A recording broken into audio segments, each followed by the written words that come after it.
Hello students, today we start our 11th standard and subject is maths. Okay, so maths is a subject which you studied till first standard, okay? And step by step you learn something new things about maths, higher level maths, okay? So according to that in 11th standard we studied maths in higher level.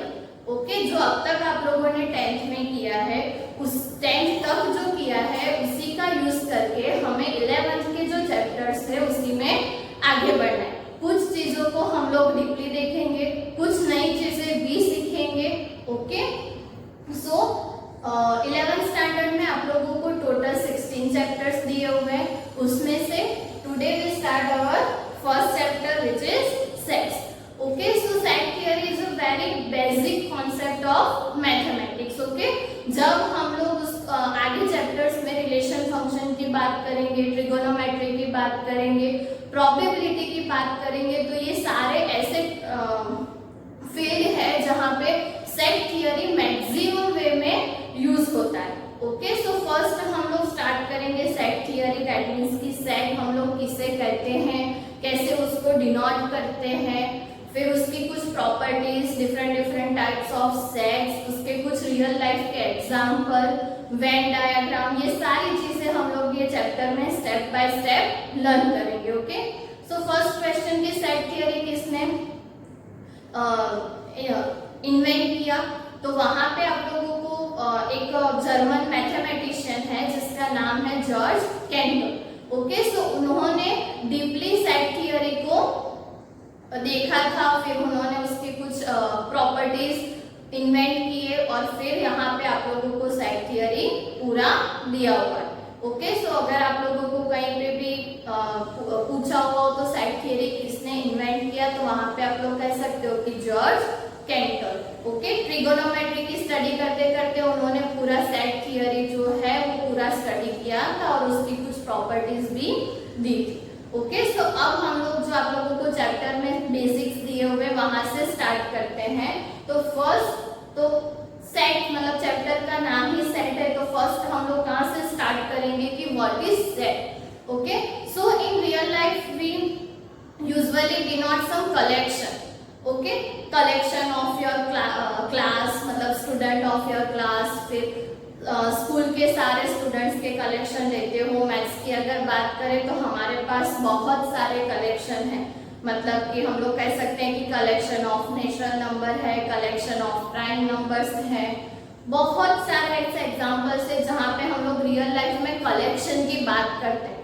Collection आप लोगों को पता है कि आप लोग कोई भी चीज का कलेक्शन कर सकते हो, तो वही कलेक्शन को लेके आप लोगों को अब सेट डिफाइन करना है। तो सेट हम लोग किसे कहेंगे, तो well defined collection of objects. तो वेल डिफाइंड का सीधा मतलब क्या है कि अगर मुझे कोई क्वेश्चन पूछा जा रहा है तो मैं उस क्वेश्चन का आंसर दे रही हूँ, तो पूरे वर्ल्ड में अगर किसी को भी तुम वो क्वेश्चन पूछो तो सभी का आंसर क्या होना चाहिए, सेम। तो उसे हम लोग क्या कहेंगे, well defined collection. Okay that means कि मैं अगर क्लास में भी मैंने 10 लोगों को कोई क्वेश्चन का आंसर लिखने के लिए या तो कोई कलेक्शन लिखने के लिए बोला हुआ है और उस क्वेश्चन का आंसर वो सभी ने सेम लिखा है, तो वो चीज को या तो वो कलेक्शन को हम लोग क्या कहेंगे, वेल डिफाइंड कलेक्शन। ओके और जो कलेक्शन वेल डिफाइंड हो उसे हम लोग क्या डिनोट करेंगे, सेट। ओके यहाँ पे हमने कुछ एग्जाम्पल लिए हुए। तो फर्स्ट इज की natural number less than 50। So natural number you studied in 9th 10th standard, वो आप लोगों को पता ही है कि जो नेचर में से हमें मिलते हैं, दैट मीन्स की 1 2 3 अप टू n। ओके 1 से लेके इंफिनिटी तक। ओके सो वो सारे नंबर्स को हम क्या डिनोट करते हैं, नेचुरल नंबर। तो 50 से छोटे नेचुरल नंबर्स लिखने हो तो मैं किसी को भी बोलूं तो सब लोग लिखेंगे 1 to 49। ओके सो ये ऑब्वियसली क्या होगा, आप लोगों का well defined collection, well defined collection. Okay तो इसे हम लोग क्या डिनोट करेंगे, सेट है। ओके सेम प्राइम नंबर्स, तो प्राइम नंबर्स आप लोगों को पता ही है कि जिसके वो एलिमेंट खुद और 1 के अलावा कोई भी फैक्टर ना हो उसे हम लोग क्या डिनोट करेंगे, प्राइम नंबर। तो प्राइम नंबर भी सबको पता है कि हम लोग वर्ल्ड वाइड जहां पे भी आप लोग किसी को भी पूछ लो तो प्राइम नंबर सबको पता है कि कौन सा नंबर प्राइम है और कौन सा नहीं। तो इसे भी हम लोग क्या कहेंगे, well defined collection. Next, reverse of India, तो वो भी वेल डिफाइंड है क्योंकि पता है कि इंडिया में कितनी रिवर्स है और बाहर कितनी। अगर आप लोग सीधा पूछा जाए कि गंगा, तो आप लोग सीधा कह सकते हो कि हाँ Ganga is river of India. Okay, so आप लोग इजीली वेरीफाई, अगर 3-4 आप लोगों को रिवर्स का नाम दिया हुआ है तो इजीली वेरीफाई कर सकते हो कि वो रिवर इंडिया में है या नहीं। तो इसे भी हम लोग क्या कहेंगे, well defined collection. Okay, then all question in this chapter, तो सपोज आप लोगों को कोई सेट दिया हुआ है जहां पे फर्स्ट कलेक्शन दिया हुआ है जहां पे फर्स्ट चैप्टर के सारे क्वेश्चन इंक्लूड है। ओके, तो आप लोग कोई भी जगह कोई भी टेक्स्ट बुक में देखोगे तो जो क्वेश्चन फर्स्ट चैप्टर में है वो ऐसे इज ही रहेंगे। आपसे पूछो या किसी और से पूछो तो फर्स्ट चैप्टर के क्वेश्चन चेंज नहीं होंगे। तो ये भी वेल डिफाइंड कलेक्शन होगा। तो ये सारे जो है एग्जांपल्स, उससे आप लोग क्या कह सकते हो कि सेट्स, दैट क्यों सेट्स कर सकते हैं। तो ये सारे वेल डिफाइंड कलेक्शन है, इसीलिए हम लोग कह सकते हैं कि ये जो सारे एग्जांपल है उससे हम क्या डिनोट कर सकते हैं, सेट। रियल लाइफ में भी अगर मैंने बोला आप लोगों को एग्जांपल लेना हो तो अगर आप लोग ले रहे हो कि स्टूडेंट्स ऑफ कलरव स्कूल, तो ये भी एक वेल डिफाइंड कलेक्शन हुआ क्योंकि कोई भी स्टूडेंट कलरव स्कूल में पढ़ रहा है कि नहीं वो आप इजीली वेरीफाई कर सकते हो। ओके, सो उसे भी हम लोग क्या कहेंगे, well defined collection. Okay, same way में अगर आप लोगों को बोला हुआ है कि आप लोगों के क्लास में पढ़ रहे बॉयज का कलेक्शन, मतलब बॉयज का कलेक्शन, तो आप लोगों को पता है कि स्टैंडर्ड 11 साइंस में कितने बॉयज है। अगर उसका हमें सेट बना के लिखना हो तो एलिमेंट्स क्या होंगे, चेंज नहीं होंगे। मतलब जितने भी बॉयज है 10, 15, तो वो सारे बॉयज एज इट इज, मतलब कोई भी मैं लिखूं या आप लोग लिखो, आंसर तो सभी में सेम ही आना है ना। तो उसे भी हम लोग क्या कहेंगे, वेल डिफाइंड कलेक्शन। ओके, अब और कुछ एग्जांपल देखते हैं। तो सपोज आप लोगों को दिया हुआ है कि most talented writers of India. अब यहाँ पे अगर मैंने किसी को बोला हुआ है कि आप लोग लिखो, लिस्ट बनानी है कि most 10 talented writers of India, तो अगर क्लास में 15 लोग भी बैठे हैं तो 15 लोग अलग अलग राइटर्स का नाम लिखेंगे। ओके, क्योंकि हमारे अकॉर्डिंग जो बेस्ट है वो सबके अकॉर्डिंग बेस्ट हो ऐसा तो हम लोग नहीं कह सकते ना। तो अगर उसका कलेक्शन बनाने बैठोगे तो सारे एलिमेंट सबके अलग अलग होंगे, तो इसे जो है हम लोग वेल डिफाइंड कलेक्शन नहीं कहेंगे। ओके, सेम वे में कुछ और एग्जांपल कि मोस्ट रिनोम्ड मैथमेटिशियन, तो वो भी अलग अलग होंगे क्योंकि मैथमेटिशियन सब बेस्ट ही होते हैं। अगर मुझे कुछ 5 मैथमेटिशियन के नाम लिखने हो तो मेरे अकॉर्डिंग जो बेस्ट है वो मैं लिखूंगी। आप लोगों को बोला हुआ है तो आप लोगों के अकॉर्डिंग जो बेस्ट है वो आप लोग लिखोगे। ओके, तो ये भी वेल डिफाइंड कलेक्शन नहीं होगा। हम लोग कलेक्शन बना सकते हैं लेकिन वो वेल डिफाइंड है ऐसा हम लोग नहीं कह सकते। Same most dangerous animals of the world, तो वर्ल्ड में बहुत सारे ऐसे डेंजरस एनिमल है। मैं यार आप लोग कुछ कलेक्शन लिखते हैं उसका, तो सभी में एलिमेंट्स अलग, मतलब जो एनिमल्स होंगे वो अलग अलग होंगे, तो ये भी वेल डिफाइंड कलेक्शन नहीं होगा। फिर same most difficult chapter in maths. Okay, तो सबके अकॉर्डिंग डिफिकल्ट चैप्टर अलग अलग होते हैं, किसी को कोई चैप्टर इजी लगता है तो किसी को हार्ड लगता है, तो सब लोग ये क्वेश्चन का आंसर सेम नहीं दे सकते। तो ये भी क्या होगा, वेल डिफाइंड कलेक्शन नहीं होगा। Okay, then here team of 11 best cricket batsman of the world. तो अब बेस्ट बैट्समैन की अगर आप लोग बात कर रहे हो वर्ल्ड में, तो सबके अकॉर्डिंग अगर आप लोग 11 मेंबर्स की टीम बनाने जाओगे तो सबकी अलग अलग बनेगी। ओके, सो इसे भी हम लोग क्या कहेंगे, वेल डिफाइंड कलेक्शन नहीं करेंगे। ओके, सो आई होप कि आप लोगों को वेल डिफाइंड कलेक्शन और सेट का मतलब समझ में आना होगा कि ये सारे जो एग्जाम्पल है वो वेल डिफाइंड कलेक्शन के हैं और ये सारे जो एग्जाम्पल है वो वेल डिफाइंड कलेक्शन के नहीं है। तो ये जो एग्जाम्पल है उसे हम लोग सेट डिनोट कर सकते हैं। ओके, और ये जो है वो सेट्स नहीं होते। ओके, सो फर्स्ट जब भी आप लोग सेट स्टार्ट करो तो चेक करना है कि अगर ऐसा कोई भी एग्जांपल दिया हुआ है तो फर्स्ट चेक कि इट इज वेल डिफाइंड और not, and then write down कि it is set and it is not a set. Okay, अब हम बात करते हैं आप लोगों ने जो बेसिक पहले किया हुआ है वो natural number, whole number, integers, rational number and real numbers. Okay, so उसी की हम लोग फिर से डिटेल में थोड़ी डिस्कस कर लेते हैं कि अब आप लोगों को पता है कि नेचुरल नंबर है, फिर होल नंबर है, इंटीजर्स है, rational, irrational and real numbers, तो वो सारी जगह पे सेम होंगे, मतलब वो पर्टिकुलर वेल डिफाइंड कलेक्शन है। ओके, सो ये सारे जो अब होंगे उसे हम लोग क्या डिनोट करेंगे, सेट्स।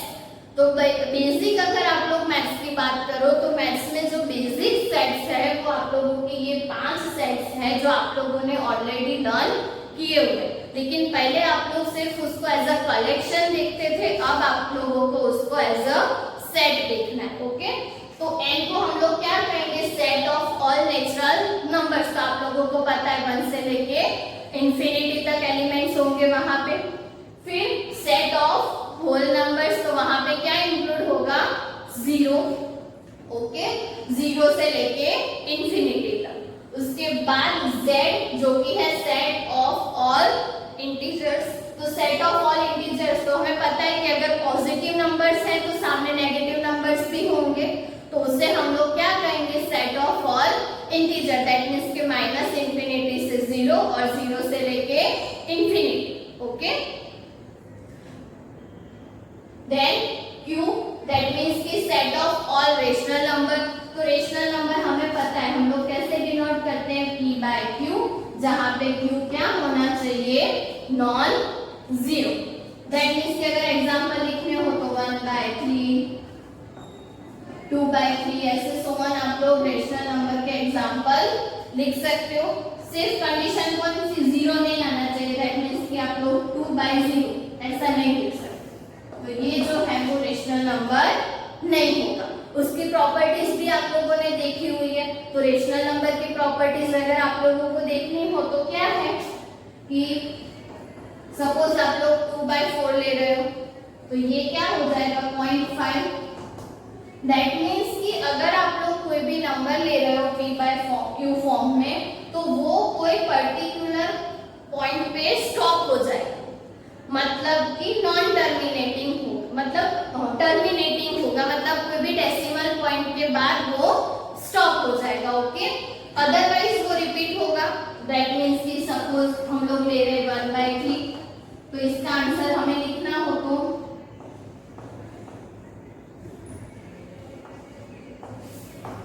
0.3333 कंटिन्यूअस होता रहेगा, तो उसे हम लोग क्या कहेंगे कि वो पर्टिकुलर डेसिमल के बाद वो पॉइंट रिपीट हो रहा है। तो अगर रेशनल नंबर की प्रॉपर्टीज की बात करें तो वो रिपीटिंग भी होगा और टर्मिनेटिंग भी होगा। उससे उल्टा इरेशनल नंबर, तो इरेशनल नंबर हमें पता है कि वो उससे उल्टा होगा, तो वो non terminating and non repeating होगा, मतलब वो कहीं पे जाके स्टॉप भी नहीं होगा और उसके जो नंबर्स है वो रिपीट भी नहीं होंगे। और आप लोगों को पता है कि रूट वाले सारे नंबर्स आप लोग इरेशनल में कंसीडर करते हो, लेकिन किसके रूट, प्राइम नंबर्स के रूट, दैट मींस की √2, √3, √5, √7 एक्सेट्रा।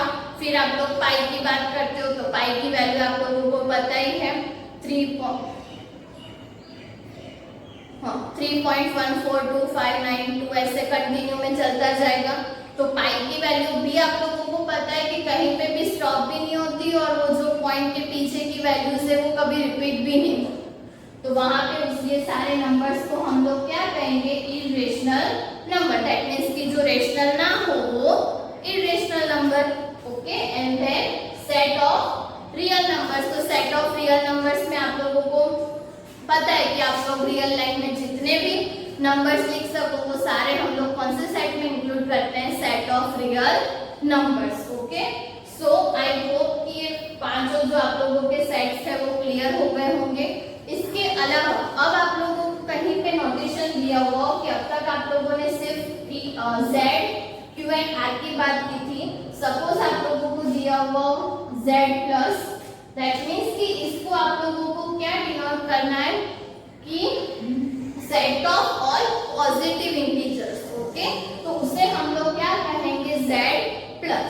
सिमिलरली अगर हम बात करें Q प्लस की, तो उसे आप लोगों को क्या डिनोट करना है, set of all positive rational numbers. ये साइन पॉजिटिव की है, सेम नेगेटिव भी लिख सकते हो, दैट मीन्स कि पॉजिटिव यहाँ पे जैसे पॉजिटिव लिखा है वैसे नेगेटिव भी लिखोगे तो वहां पे negative natural number negative integers होंगे, फिर नेगेटिव रेशनल नंबर होंगे, नेगेटिव रियल नंबर्स होंगे। ओके, सेम वे में R प्लस लिख रहे हो तो set of all positive real numbers. तो ये नोटेशंस हैं जो मे भी आप लोगों ने अब तक नहीं किए हुए हैं, तो ये जो नोटेशन है वो आप लोगों को ध्यान में रखने। ओके, सो आज हमने क्या देखा कि व्हाट इज सेट, सेट के कुछ एग्जांपल कि किसे हम लोग सेट कहेंगे, किसे नहीं कहेंगे। ऐसे कुछ एग्जांपल आप लोगों को एक्सरसाइज 1.1 के क्वेश्चन 1 में भी दिए हुए हैं, तो वो आप लोगों को होमवर्क में करने। ओके, और यहाँ तक नेक्स्ट हम लोग सेट को कैसे डिनोट करते हैं वो देखेंगे डिटेल में। Okay, thank you.